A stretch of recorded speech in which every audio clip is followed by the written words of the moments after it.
आप रिस्पॉन्ड कीजिए, बोलिए हिमराज राम,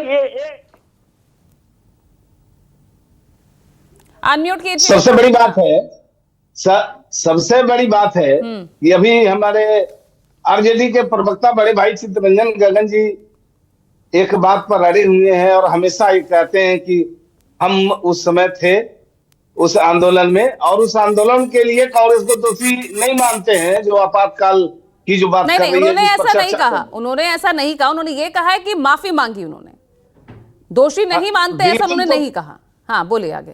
कांग्रेस के लोग इस बात को महसूस कर रहे हैं कि हाँ हमने गलती की, तो मतलब कि आपने गलती की, देश के साथ धोखा किया, देश की जनता के साथ धोखा किया, देश का जो संविधान है, संविधान में जो मौलिक अधिकार दिए गए उस मौलिक अधिकार को समाप्त करने की आपने कोशिश की। मैं तो कहना चाहूंगा कि विपक्ष कांग्रेस के साथ जो केंद्र पर संविधान बदलने जाने और आरक्षण को समाप्त करने और उसके साजिश किए जाने की दावा करते हैं, जिससे खासकर पिछड़ा और अनुसूचित जाति और जनजाति के समुदाय के बीच भय और भ्रम पैदा किया जा सके, इनकी ये कोशिश है। लेकिन ये शायद भूल गए हैं, स्वर्गीय इंदिरा गांधी ने संविधान में आमूलचूल परिवर्तन करने के लिए देश के कानूनविदों और संविधान विशेषज्ञों, शिक्षाविदों, अन्य वर्गों के से राय मांगी थी। इसके पक्ष में किसी ने राय नहीं दी। तब जाकर साल 1976 में संविधान का 42वें संशोधन लाया गया। भारतीय संविधान में सबसे विवादास्पद संवैधानिक संशोधन माना जाता है।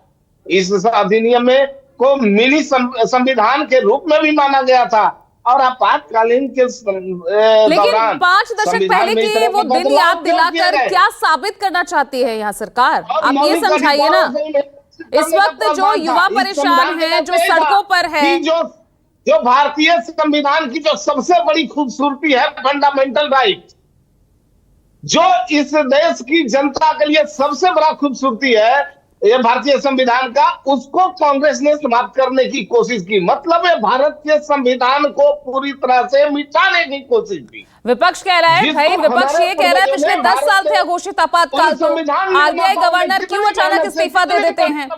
चुनाव आयुक्त की नियुक्ति के दौरान क्यों चीफ जस्टिस को बाहर रखा जाता है? नहीं लगा क्यों देश के संविधान पर खतरा है? इस संविधान को कौन मिटाने की कोशिश कर रहा है? इस संविधान को बदलने की कौन साजिश कर रहा है? तो इतना बड़ा देश के साथ घटना घटती है, फिर भी कांग्रेस के लोग आज संविधान लेकर शर्म आनी चाहिए, जबकि आज इस देश में वही हिमराज राम, प्रधानमंत्री तो भारत का संविधान आप सुनते नहीं है हिमराज जी। गीता, कुरान और बाइबिल के समान पवित्र है हिमराज जी। हम इसकी रक्षा चाहते हैं, हम इसको। हिमराज जी आप सुनते नहीं है सवाल, आपको मेरी आवाज आ रही है? हाँ आ रही है। भाई आप ये बताइए ना, संविधान बदलने का ये नैरेटिव जनता के बीच खूब चल गया विपक्ष का। देखिए उनकी संख्या 234 कर दी है।